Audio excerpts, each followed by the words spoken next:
Rescuers are scrambling to save dozens after a major bridge in Baltimore collapsed when it was struck by a cargo ship. At least a dozen cars plunged into the 47-degree Patapsco River, along with a dozen or so construction workers who were on the bridge at the time. There appeared to be an explosion on the container ship as it collided with the bridge, sending containers and diesel flooding into the water.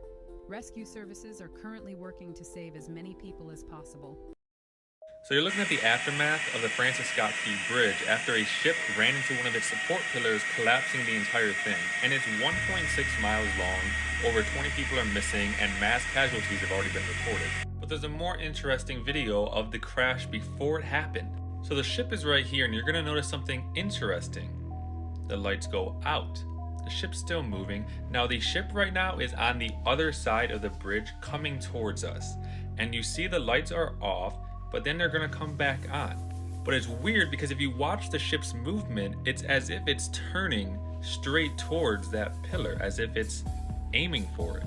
The lights go off again, but it's still moving and steering. Doesn't really seem to make sense. Lights come back on right before it's about to make impact.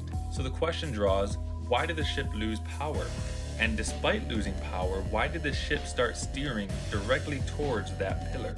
So the question then has to be asked, was this actually accidental?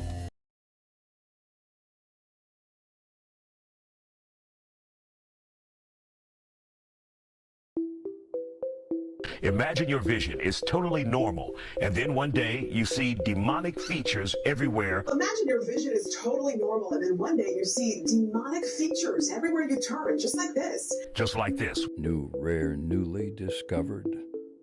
Or are some just seedlings for What's your they problem? truly are? So rare, only 75 cases. Extremely rare yet terrifying disorder called PMO.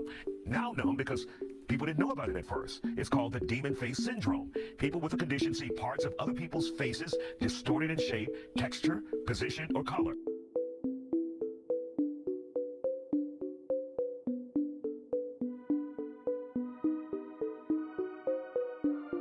The term schizophrenia has been tossed around. Where does that fit in? It doesn't fit in here because in this situation, this is just visual distortion, whereas with schizophrenia, a lot of times people have delusional thoughts and beliefs.